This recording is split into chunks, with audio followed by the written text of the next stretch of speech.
All right, guys. Today I talked to Akua Konadu. She is an amazing person. I love her with all my heart. And we talked about some storytelling strategies. She shared her journey from pageantry to entrepreneurship. She talked about the pressure from being immigrant's daughter and having that pressure of pursuing a traditional career path and how she ultimately followed her own passion for storytelling and the success that she has today. We really talked about the importance of community and finding support from like minded individuals, which is one of the reasons why her and I connected to begin with. And also highlighted some of the need to deconstruct that societal expectations and redefine your personal worth as it comes to, as it ties to your work. So, really excited for this conversation. Lots of good stuff. Akua is an amazing mind, super fun to listen to. I hope you have fun and enjoy this one. Let's dive in. Welcome to the Accidental CEO podcast, where we bridge the gap between the creativity you love and the CEO mindset you need. I'm your host, Nada Salvatore, wedding photographer and business educator. Find full show notes and resources at accidentalceopod.com. Let's get into today's episode. Hello, everybody. Welcome back to the Accidental CEO podcast. Today, I have a very special guest with me, Akua Konadu. We met at a conference earlier this year, and I'm so excited to have her with us.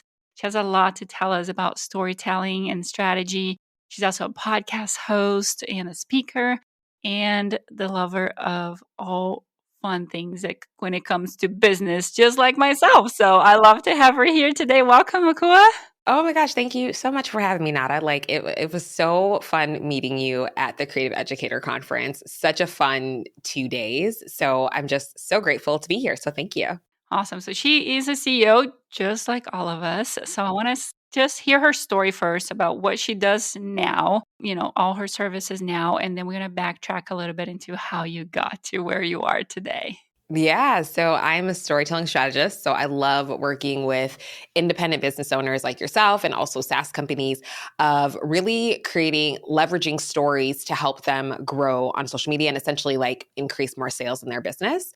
It's kind of an interesting journey how I fell into that, but essentially that's what I have been doing as officially a storytelling strategist for the past 2 years. And it has been so much fun as a business owner, just finally being able to do something that just feels really aligned with who you are.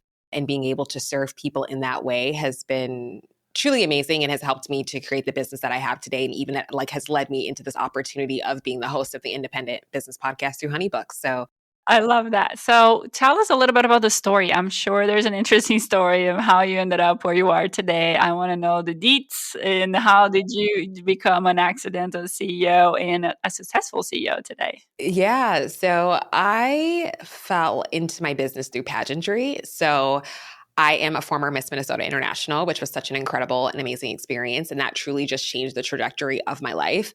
So backtracking before that, I was in college, a junior, and I was going to school attempting to either go to med school, dentistry, or nurse anesthetist.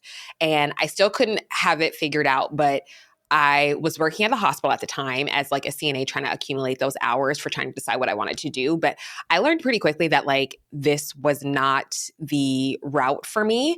So I am first generation. My family's from Ghana. My mom and dad immigrated to the United States over 30 years ago. And so just being like, when you have a family that comes from a different country, has nothing, you have a lot of pressure that's put on you, right? Because they sacrifice so much of their life to give you a better one. So you have a lot of pressure that you have to be somebody, be successful, make money, be able to provide a much better life for yourself. And so growing up, it was instilled in me that I was going to be either a doctor, lawyer, or engineer. And so like I was like, all right, I'm going to do med school, just something in the medical field.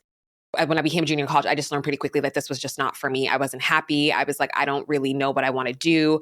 So I got a letter in the mail that was to compete in a pageant, Miss Minnesota USA at the time. So I was like, oh, you know what? I'm just going to give this a shot. Like I have nothing to lose. I need some fun in my life. I wasn't very happy at the time. So I said, let's just try it.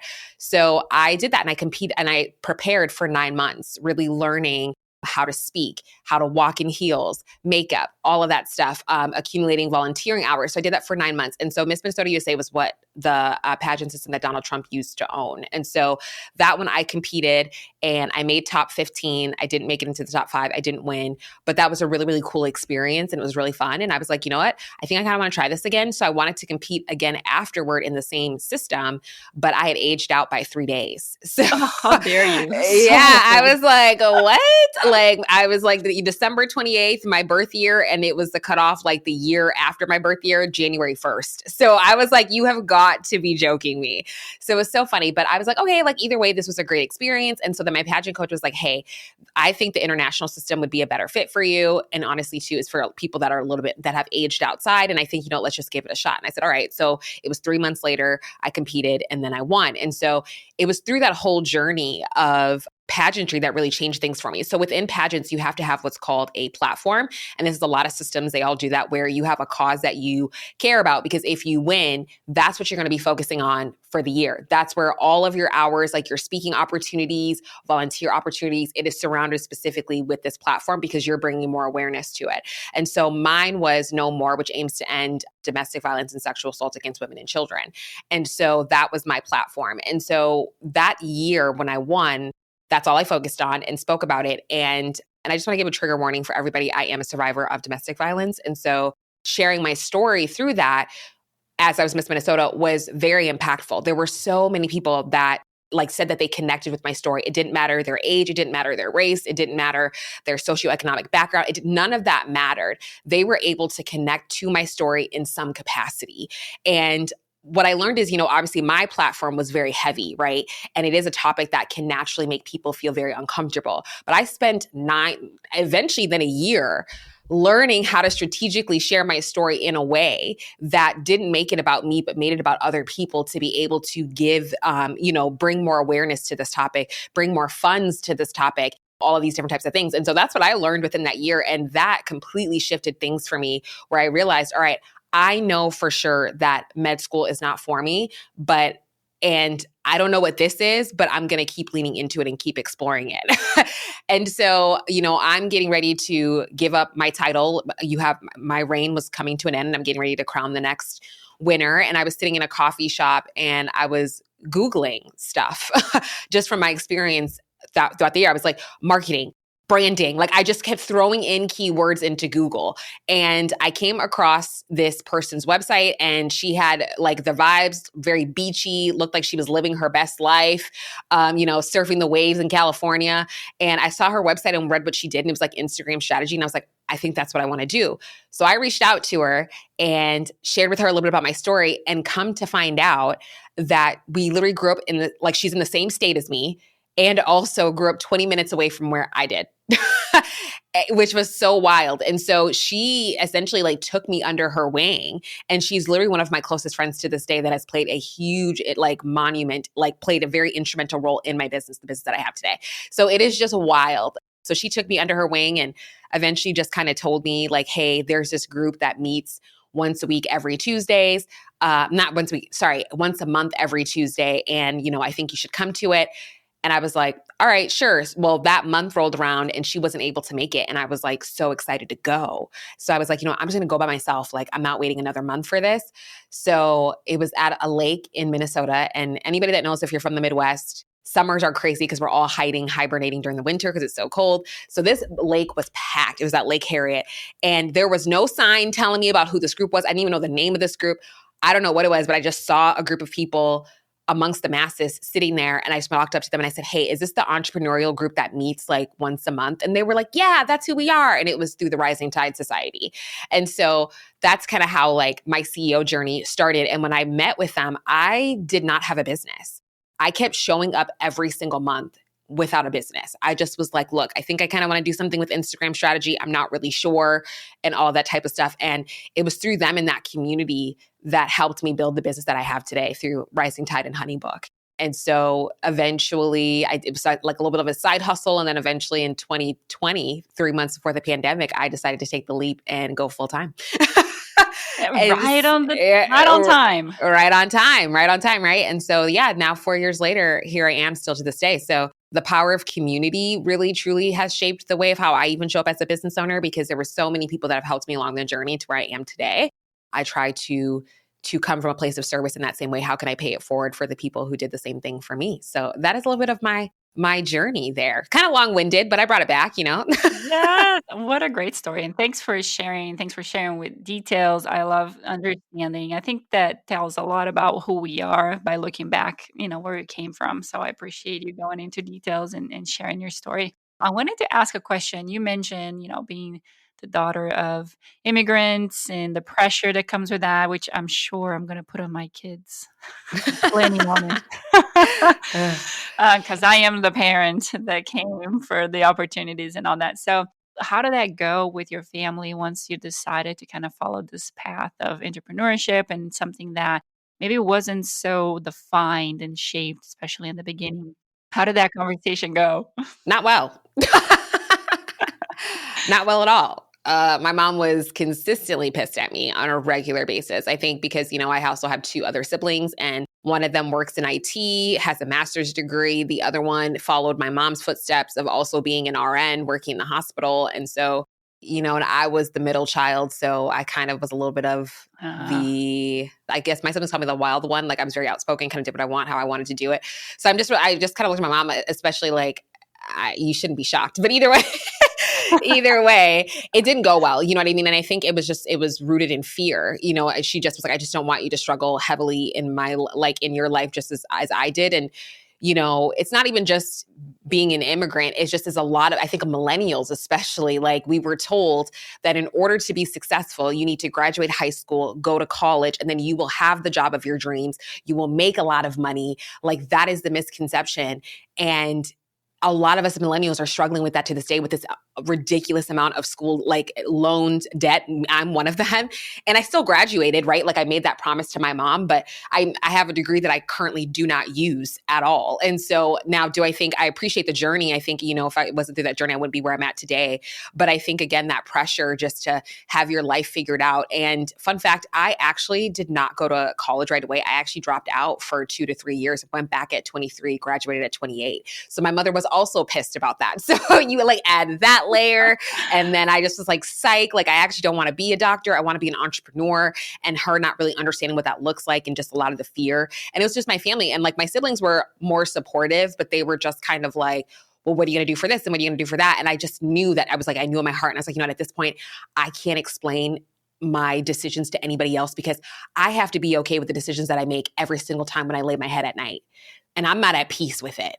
So just because this is how you see I should live my life, it doesn't feel good to me. So I'm going to lean this way. And so now my mom loves it. And, we started our own business together. I'm on Akua with our gift boxing business. Like she's an entrepreneur now herself, but it was definitely a hard journey. And I think once I finally started like making money and the income coming in and seeing like how I could have that freedom of like traveling and do what I wanted. And, all I needed was my laptop to go around. And she just was like, as long as you're able to take care of yourself, that's all that matters to me. But then like it took it a step further when she saw the freedom that I could live, that I am living, she was kind of like, all right, how do I get in on this too?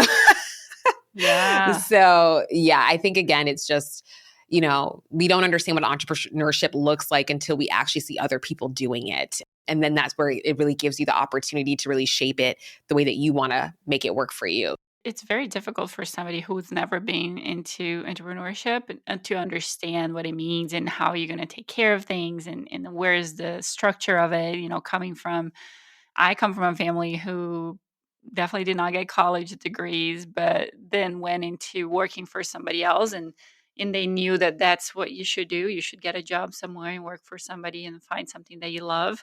And when I decided to go into the medical field and healthcare field, and oh my gosh, you have such a good profession and you have a doctorate degree, and now you're doing what?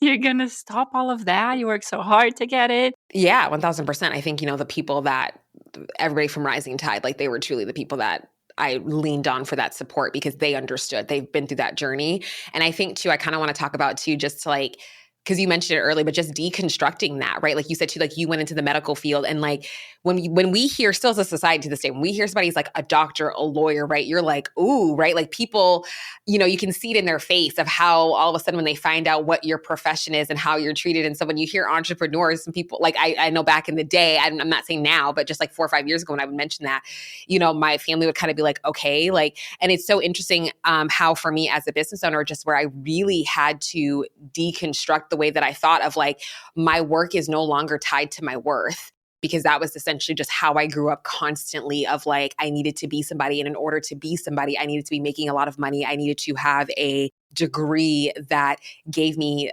stature in some capacity. So anyways, I just wanted to add that in there. It was like, it really does take like a lot of deconstructing, and I'm still doing that. I'm still working through that because I can find myself just always on a hamster wheel, especially now in this current season of my life where I've been like, ooh, like some old habits have come back where I'm like, okay, Akua, like, no, let's go back and, figure this out. So yeah.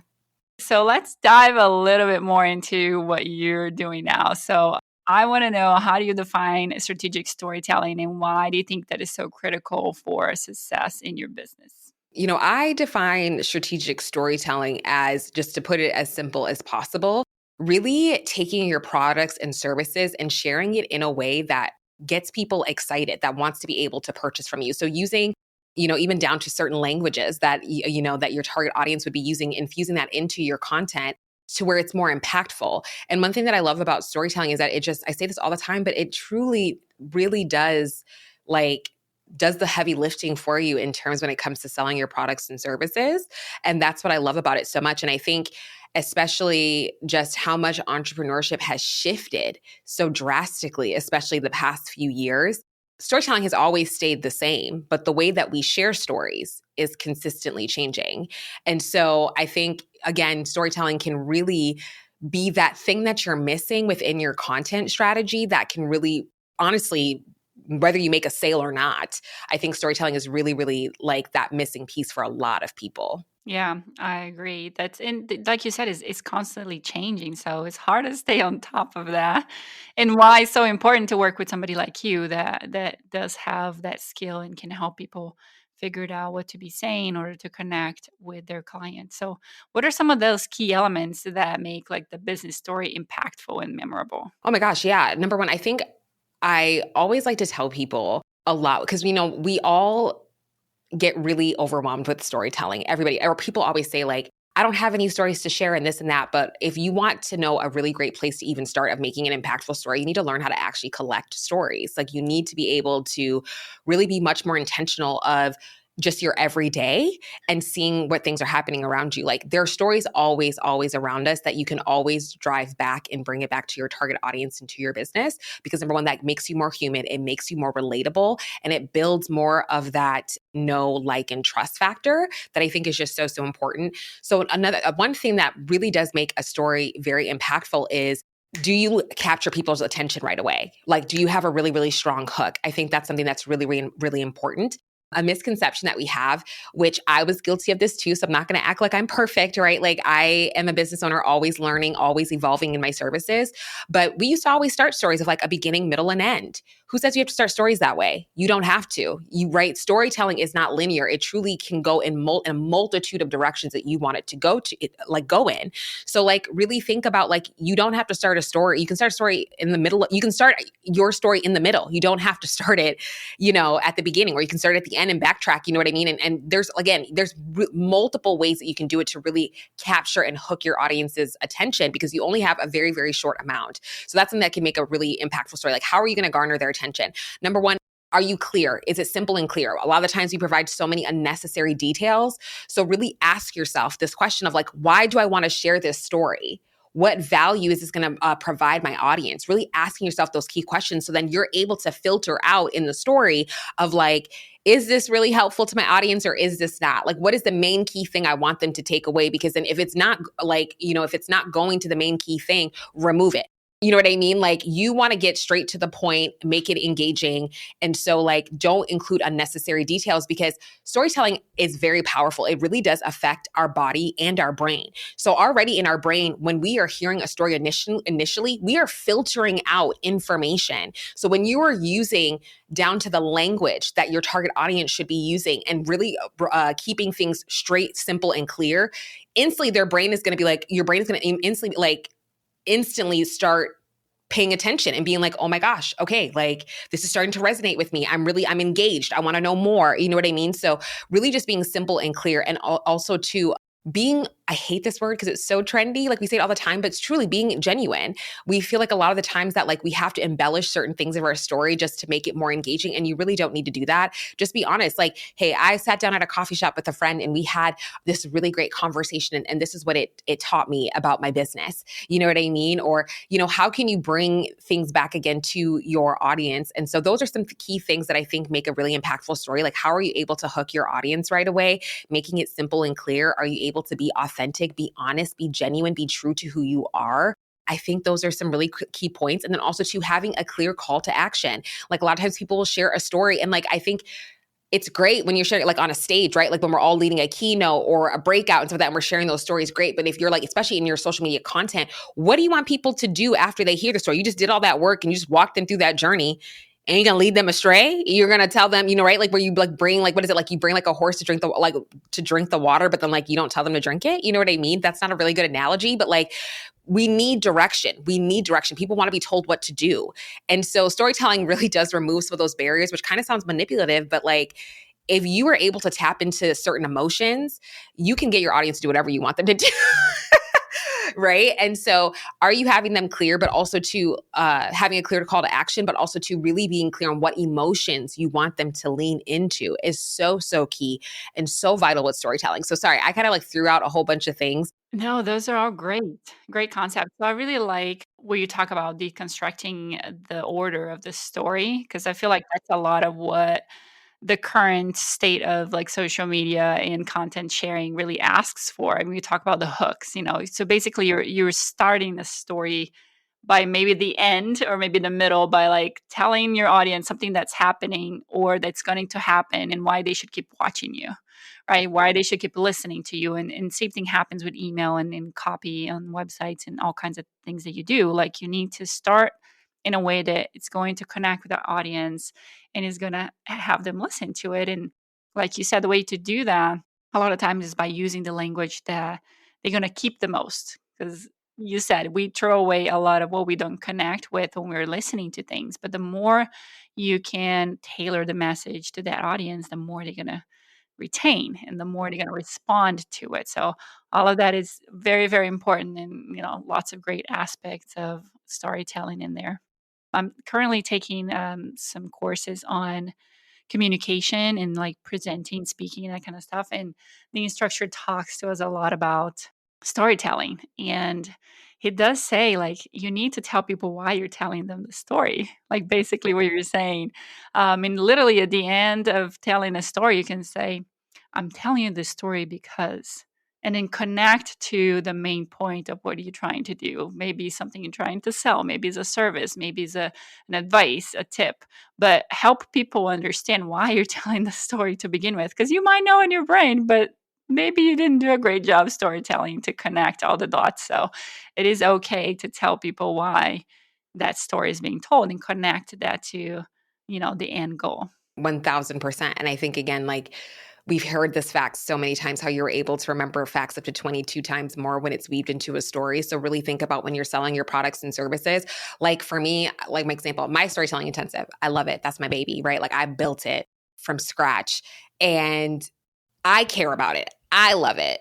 Nobody's going to give a shit about it unless I make them care about it, right? Like I have to make other people care about it. And so the way that you do that is storytelling. Really thinking about some of the benefits of your product or your services, and then how can you weave that into a story? So the way I do that, I leverage my own journey a lot, and so I look at my own journey. I've walked myself through my intensive. I've walked through it myself. I have literally will sit down and create my storytelling library. And then as I'm able to pull additional content. So when I'm selling my services, I'm like, well, I walked through it myself, so I understand 1000% and position those stories where it's not like, hey, look at me. It's, hey, learn from me. Like, I'm here with you. I'm your guide. We're going to walk through this together so that you can experience the same transformation that I did. And so that's how I look at it as well. What are some common storytelling mistakes that you see business owners making, and how can them avoid that? Oh my gosh. I think I said earlier too, number one, providing unnecessary details. I think that's number one. Again, like, you don't have to be like, oh my gosh, it was 1988 and I was sitting having some tea and crumpets. Like, nobody cares. Like, get to it, get quickly to the point of what it is that you're trying to talk about. I think that's number one. I think overall, just not having a really clear purpose of why they're sharing the story. Again, like, you really need to understand who it is that you're speaking to. This is such an elementary thing. We hear this all the time as business owners. Like, you really need to know your target audience. And it's with good reason, right? Like, people have taken my intensive, and my first exercise is a target audience analysis. And I don't care for how long you've been in business. Every time they fill that out, I'm able to tell instantly that they still don't know their target audience enough. You have to be able to understand and know them holistically, right? Like, when somebody's coming to me, they're telling me that they want to be a better storyteller. I'm like, all right, cool. Why? Why do you want to be a better storyteller? Well, because I want to generate more sales. Okay, well, why do you want to generate more sales? Right? Like, I want to get down to the core reason as to why you want to be a better storyteller. A lot of the times is I need to put food on the table. Like, Akua, like, I'm not making sales in my business, right? Like, I need to put food on the table. I have kids that I need to take care of. I want to have more time to spend with my family. You know what I mean? Whatever that main thing is, you need to really hone into that and leverage that and find a way to infuse that into your story. So I always like to look at my target audience from a holistic perspective. So just getting very clear on who it is that you're speaking to, what the purpose is of your story, and also to just removing a lot of unnecessary details. I think those are some really common things that I see business owners make a lot. And then also too, where they're sharing it in a way that it focuses on them and not on the person that they're trying to serve. I think a lot of times with storytelling, like, I always look at it as like I'm coming from a place of service. I'm not doing it as like, hey, I want to brag or like show you this and like what I'm doing in my business. I think, yeah, of course, toot your own horn. Sometimes we all deserve to, right? Celebrate yourself, but also to really share it in a way that, again, is like, hey, I see you, and I see you because I've also been through this journey. And so let's walk through this together so that I can help you, so you can experience the transformation that you're looking for, so that you can like really have the impact on your life that you're looking for, so that you can be able to move forward. Like, that's kind of how I position it. So I hope that makes sense. Yes, it does. Those are great tips, and I'm sure we all do it, and you see it all the time. So you have the stories to tell of all the mistakes you see people making out there. Hey there, are you a creative professional looking to elevate your business and artistic vision? Discover the transformative power of personalized coaching tailored specifically for creatives like you. During the sessions, I dive into the unique challenges and goals for your specific business, especially as a creative entrepreneur. That's very important because what you do, it is special and it is different than everybody else. You're going to break through some mental barriers and cultivate a mindset that really nurtures the creativity and resilience of your business. We're going to enable you to thrive in both your personal and professional life. That is my goal for you. If you're ready to embark in an amazing journey of one-on-one coaching with me, hop over to accidentalceo.co and let's get you to be the CEO that you're meant to be. Talk to us a little bit more, just connect the dots between how does effective storytelling can lead to more sales. Oh my gosh, yeah. So like, I will use one of my former clients. So I've worked with a wide variety of industries, but I totally want to use this example. This was fun. I'm not a big sports person, to be quite frank. So I had a youth football team reach out to me and wanted my help. And I was kind of like, I don't know shit about football and I don't like football, but okay. And I was like, this is a really fun industry, like the sports industry. Let's kind of just go with it and let's see how it goes. So they had their spring youth football, and everybody, if you are a parent and you have an athlete, a child athlete, spring football is a big, big thing. Doesn't matter where you're at, is what I learned. And so every year, that's where like they generate a lot of their sales, is the spring football league. And so with this particular type of audience, you have the child that you have to attract, but also the parent. So two audiences at the same time, right? Because a kid could be like, they're on social media. They're like, hey, I want to play for this team specifically. And they're bringing it to their parents. The parent also has to see if it's a good fit for their child. And so there was that was our target audience. And so I was like, look, I don't know anything about football. And, they were sharing a lot of like, fun plays and stuff on social media. Great. But I was like, but let's talk about the stories behind these kids. Let's talk about the stories behind these coaches. Let's talk about the stories behind this overall company. So what we did is really had some really fun with video content where we are creating reels with these fun plays, but we're also sharing the stories behind these plays, right? And then we also too shared the experiences of these coaches as to why they love doing what they do. And a lot of them were former Vikings players, from Minneapolis. So like that's where the team, but it was a lot of them were former Vikings players, Gophers, D1 football athletes. And so just to be able for the parents to also see the passion and just know that their kids are going to be well taken care of.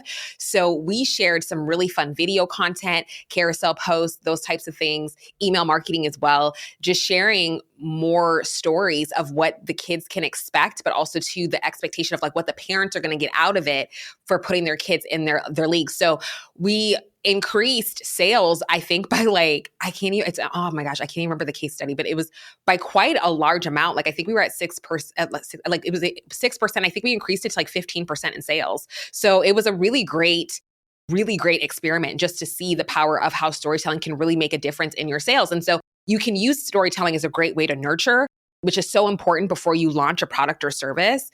You can use that. And then also too, you use that as well to sell. So that's what we did. We shared the stories, nurturing people before it was time for the open the cart. And once we did, we kept sharing stories throughout that week too, just as throughout the cart open up until registration was closed. And it really made such a big difference because parents would come in and they would recognize the coaches. They knew who they were. It was a lot easier to build that relationship on the field as well, right? Like, because you truly are building a community. So that was a really, really cool and fun experience. And I've worked with them on and off, and it's been great. So I've learned a lot more about the sports industry, youth sports industry. Yeah, So yeah. it's such an interesting point to be having to sell to two different audiences. I'm sure was that the first time you had to do that? Yeah, it was. Because I was like, well, because I'm like, oh yeah, sports, like that should be easy and this and that. I'm like, yeah, if they're adults, but if they're kids and their kids hang out on social media a lot, but their parents aren't on Instagram like that, or they are, but like, they're just not really as into it. It's the kids that a lot of the kids will be the ones that are finding it and will give it to their parents. Like, this is the team I want to play for. So the way that I leaned into that was me being a former athlete myself. Like I'm a former collegiate athlete. I ran D2, definitely not D1, but I did D2 track way back in the day. I remembered that when I was like training in high school. And so like I was being recruited for both sports, volleyball and track. And I remember being like, Mom, like this is where I need to be. My coaches are telling me this is the team I need to play for if I'm wanting to play in college, whatever. And so I told her what I wanted and she was like, great. So then she would talk to the coaches to be like, all right, like for Akua's future, like this is where you guys are saying and this and that. So I've literally leaned into my own journey and my own experience and put myself back there when I was a teen of like, okay, what did I do with my mom to make sure that she was able to sign that check for me to be able to go play? And that was the thing with the youth sports. Like a lot of these kids were young, but also into high school, getting ready to high school, where football is such a big deal that they were very intentional with the high school that they were choosing because that would determine whether they were going to be recruited or not. And so as a former athlete myself, I remember that as well. Like we picked our high school not because of that, but then as I got older, I remember I got mad at my mom, like, why didn't you let me pick? I should have been here because that would have given me more exposure for, you know what I mean, being recruited. And it's true. It's a whole strategy. It's a whole thing. And so I just leaned into my own journey of like, all right, and then leverage that as well of like, how can I guide people to be able to make that decision that like my 7x7, we are the company to go for it in terms of like for youth football. Yeah, that's great. I didn't know you played volleyball too. I did way back I don't know, a lot of that. Yeah, way back in the day. I'll do an adult league here and there. My sister and I did. Before I moved to Chicago, we would do adult leagues. And so it was like all former collegiate athletes and we would just be ripping it. And it was so much fun, but my knees would be swollen the next day. So yeah. That sounds fun and terrible at the same time. It was. I know my body would not like it right now. Yeah, my body does not bounce back like it used to, but either way, really fun. So anyways, didn't mean to take it off track, but there we go. So yeah. So is there a go-to storytelling technique that any business can start using right now to enhance their brand? Yeah, I think what I said earlier, learning how to collect stories. And to number one, a really big thing that, and especially it's in my intensive, like we create a storytelling library. So we focus on stories that are really important for business owners to be to be sharing, right? To really get to know your audience, but also to outside of that, because I don't want people to be put in a box. But that's why I love storytelling, is because naturally when we create content, right, we always hear, which there's nothing wrong with it. So I don't want people to think that like this is wrong. It's not. We hear this all the time with like content pillars, right? I'm sure you've heard that as like, oh yeah, when you share on social media, like have your 5 content pillars. I noticed for me personally with my clients that they would find themselves very restricted being in content pillars. Like, well, if it doesn't fit in my content pillar, I'm not going to share it. And now, do I think that's a great meter to have? But I'm like, you're missing on some really, really great potential content when you're just being so hyper-focused on your content pillars. So for me personally, I don't use that. What I do is I have my storytelling library and I will write. I have stories that I have in the bank that's already sitting there. And so what I do is I will go back and reread a story, and you will interpret it so differently every single time. And so I have a specific story of, like, example, how I started my business. I will go through, read it, and if there's a specific piece of it that I would like to share, for example, the reason why, like, you can come up with content of like, here are some common misconceptions I hear all the time about people say about storytelling. Number 1, they always say that I'm not a good storyteller. Number 2, they feel like they have to have something extreme happen in their life, right, in order to be able to have a good story, those types of tips. Only reason why I was able to pull that out of content is because those are the exact same things that I said to my pageant coach when she told me that I should share my story. You see the connection right there, right? Like, it's not based on a content. And now, if you want to bring it back to your content pillar, you can be like, oh, like, does this fit under education or, whatever? You can absolutely. But if you're like, hey, I'm somebody that struggles with content pillars, that's a really great way to do it. Go back and create your stories, right? Create your origin story. Like, really think about some of these pieces of like how you started your business. Think of your own personal journey, write it out. Go back and reread it often. And add to it, right? Because you have evolved as a business owner. You're not the same person that you were 5 years ago. You're definitely not the same person that you were yesterday. Add to it and then go back and reread it. And then you're able to pull out specific pieces of like, how did I feel during this specific time? If I share this specific piece of my story, what value is this going to bring to my audience? Right? And what do I want them to do? How do I want them to feel? Asking yourself those questions can really help you start to create content that is fun, but also original, where nobody else is creating it, where you're in your own lane and focusing on what you need to do because you're taking your own journey. And that really does start to create very unique and, like I said, original content, thought leadership. It positions you as a thought leader. And so that's how I lean into storytelling. That's how I do. And I think those are things that people can do today. Have your phone with you. Talk about what you did during the day. Is there something that sparks, like, look at it. Is there something that like piques your interest, gives you, where you feel something? All right, that's something there. Let's lean into that, right? You have to take the time with storytelling. That's the thing that people don't realize is that storytelling requires time. My service is exclusive for a reason. Respectfully, if you don't have the capacity to dedicate to build the library to really hone in on your target audience, then this isn't the right season for you to lean into it because it requires a lot of work because you're trained, it's a muscle. I was not a good storyteller. I spent a year really refining those strategies, but still, even after that, every single day, I'm learning new things about storytelling myself. And then like I bring it to my audience and it's strategies that I'm implementing myself, testing and experimenting and seeing what works and what doesn't work.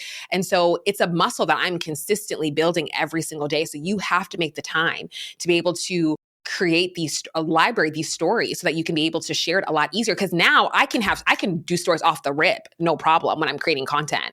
But it took me a while to get there. It wasn't something that I just did overnight. We're all not natural storytellers. It is truly something that you have to work at repeatedly, consistently. It's a habit and a skill that you got to form. Do you keep it somewhere accessible, like on your phone, that you can quickly jot down some notes when a story comes to mind? So give everybody a tip of how to collect those stories in a easy way. My phone is on me all the time. Sometimes, like, I will be in the shower. My phone is literally next to me in the shower because I will have some ideas that come to me in the shower. I have learned that when I go out for a walk and put my headphones in and listening to a podcast, I have had some of my best ideas come from that. So I literally will choose the podcast before I go on my walk. I start walking and then like as soon as it comes, I have my notes app already up and I'm just typing it.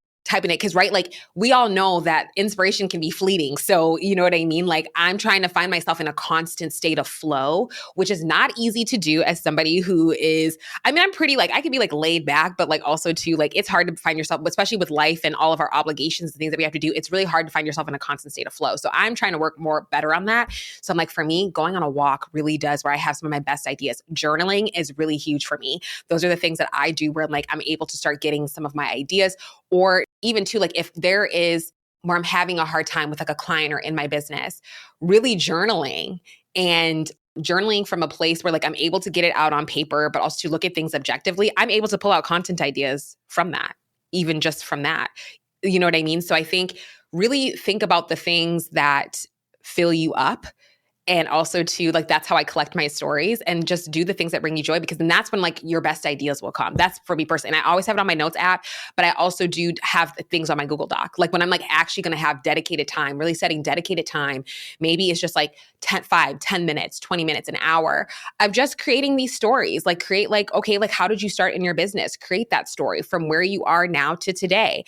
Create like your client customer journey story. Like they're from point A and they need to get to point B.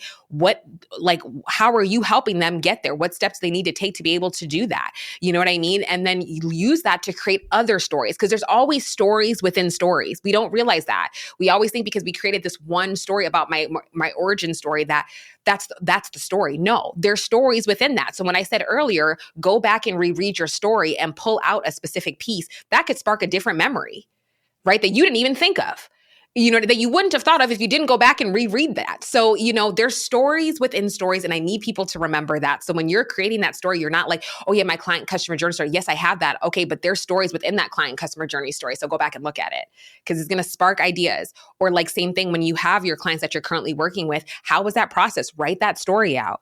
What did you learn, right? That's a case study. You know, so again, there's stories around us.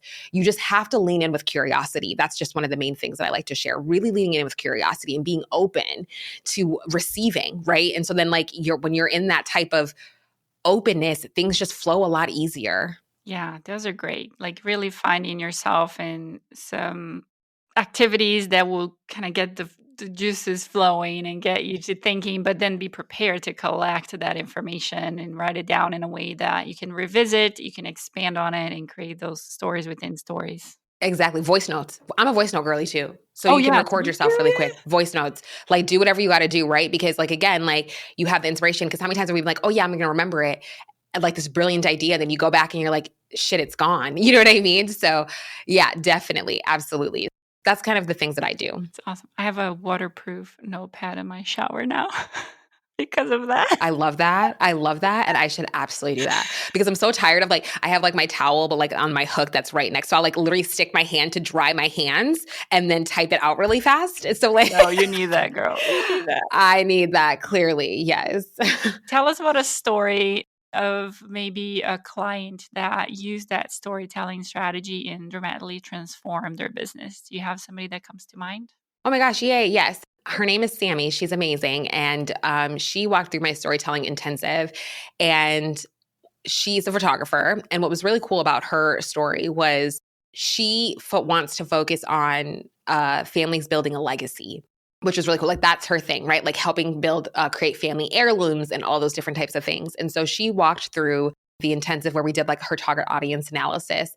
And that was a really fun experience. I love doing that because number one, it's really cool just to see how people interpret things, of how they view their target audience. And so we were able to break down and get crystal clear on who it was that she's speaking to. But then the real part, what fun part was when she was actually building her stories. And it was so cool to see her origin story. Like she was originally a music major and she could like play the piano, stuff like that. And then like from her journey of planning her own wedding is how she really just saw like the beauty in having family heirlooms and being able to pass it on from generation to generation, because like things that her family passed on to help her prepare for her wedding was something that was just so meaningful for her.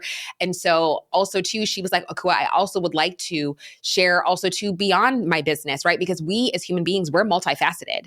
And I think sometimes we forget that as business owners, that think of some of the brands or creators that you absolutely love, right? You know a lot about them outside of their business, so that when they are finally selling their products and services, you already adore them. You have no problem hitting that buy button. So don't be afraid to be vulnerable and let people in certain areas. So we had certain aspects of her life that she wanted to share, but then she also said too, like, I don't want to share about my kid, but I want to absolutely share about like the journey of motherhood. And so that was a really beautiful place too, because we also were able to address her boundaries.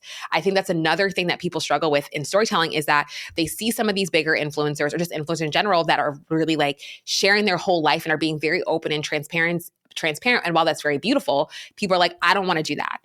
I don't want to have to do that. And that's okay, right? Like you deserve to honor yourself in the storytelling journey. And so she had her, and so she was actually able to discover her boundaries through the intensive of like, these are the things that more personal things that I would like to share.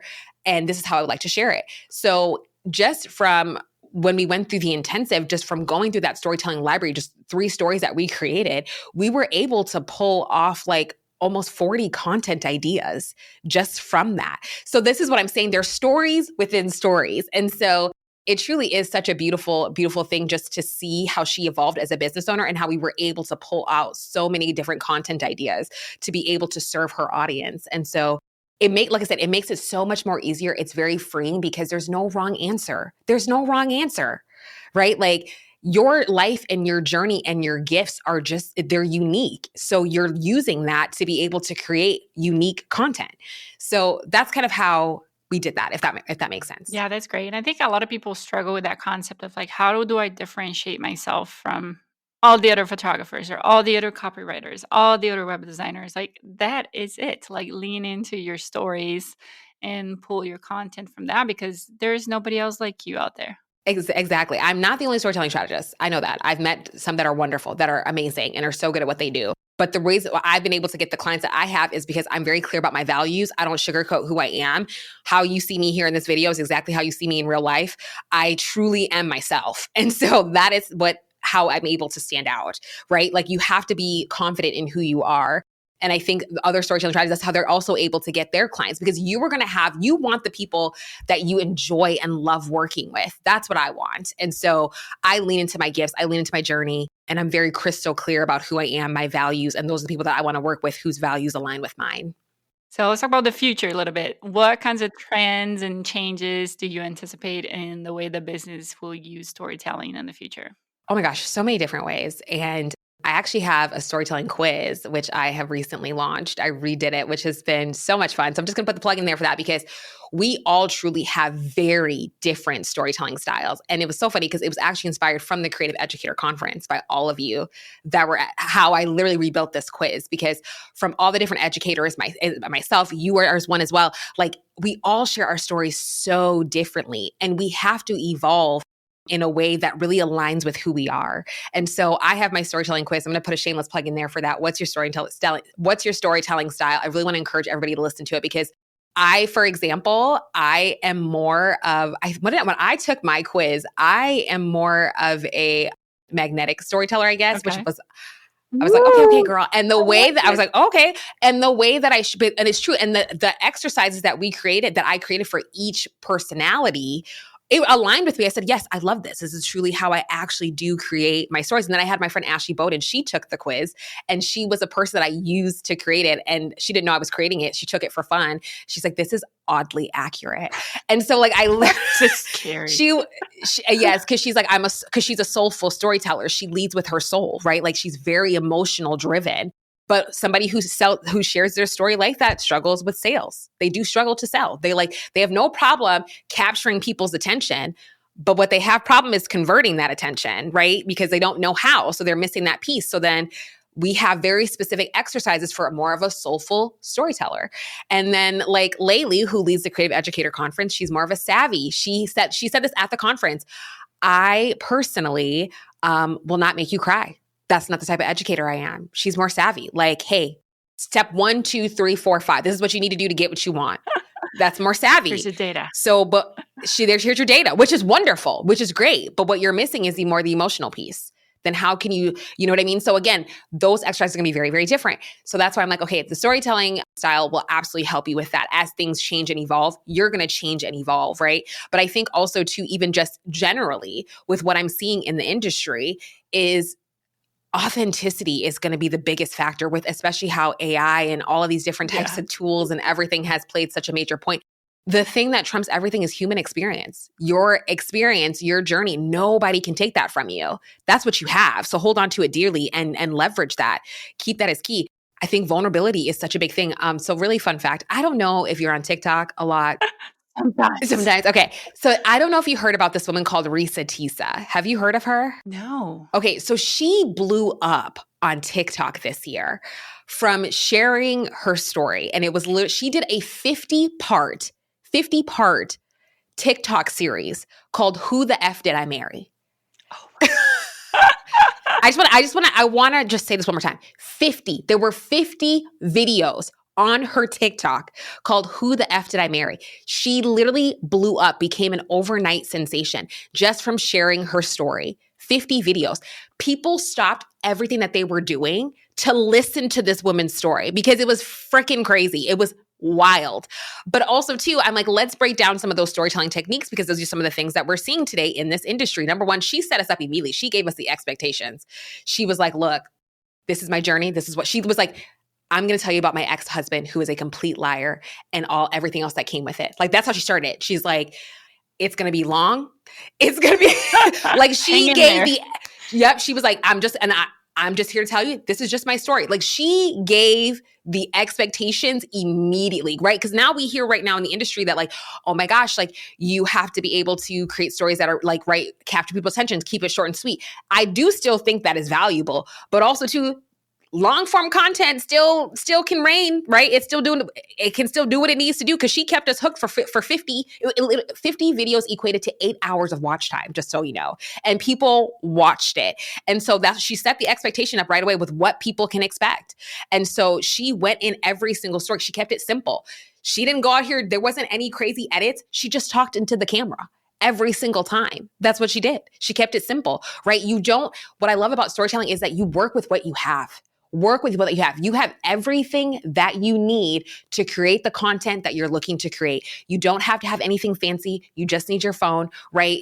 Capture some B-roll footage if that makes you feel good. But like sometimes it's just as simple as talking into the camera. She kept it simple. She also too, oh my gosh, what else did she do? I don't like in 50 parts, she gave us that tension, right? She kept us hooked each time. Gave us that tension. And you know what I mean? And was just very honest about it. Kept us hooked. Again, attention grabbing. Each video had a really great, clear hook each time of where she went into that. Where again, people were listening to it like a podcast episode, and so, and she was able to build this amazing community. And then even after she had this series that blew her up overnight, how did she still keep her audience engaged? She went back and then answered continuous questions, did lives, answering questions, pouring into her community. Where like if there were gaps within that story, she answered them.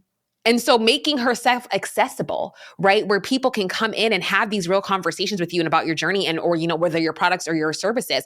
I think accessibility has been such a big thing too. Like we all really crave that now.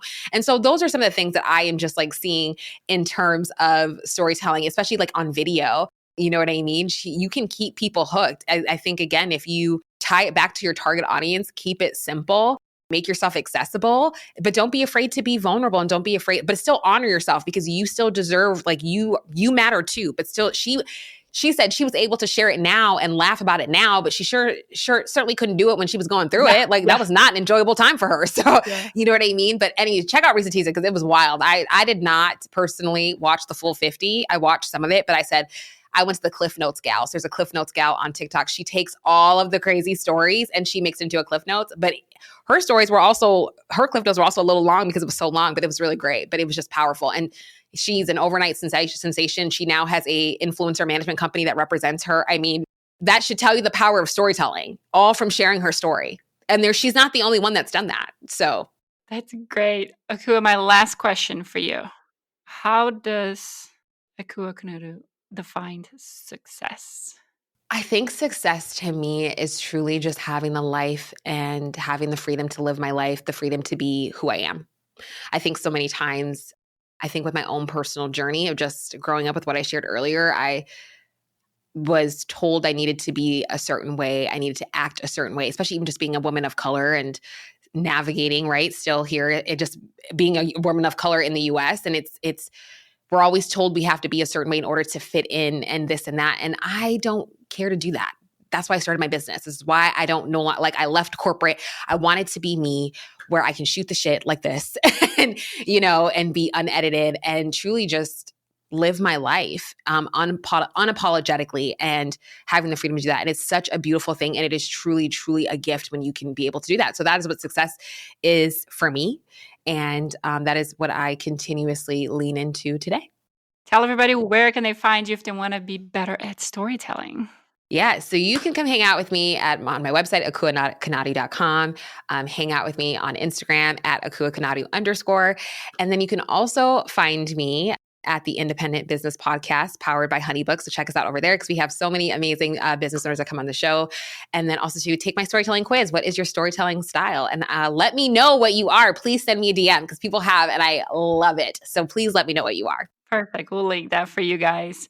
Thank you so much for coming to hang out with us. I loved having you. It was great to spend a little bit more time talking. Thank you, all of you, for being with us today. And I hope to see you next week for another episode of the Accidental CEO podcast. Bye. And that's a wrap for today's episode of the Accidental CEO podcast. Thanks for hanging out with us in the world where creativity and business strategy collide. I am Nada Salvatore, thrilled to have shared this time with you. Remember, every episode is a step closer to mastering the art of being an accidental CEO. So don't miss out. Hit subscribe, drop us a sweet review, and spread the word to your creative tribe. Your next big breakthrough could be just one episode away. Join us next time for more insights, laughs, and actionable tips. Keep pushing boundaries, dreaming big, and embracing the beautiful chaos of entrepreneurship. Here's to make magic happen in your business and beyond.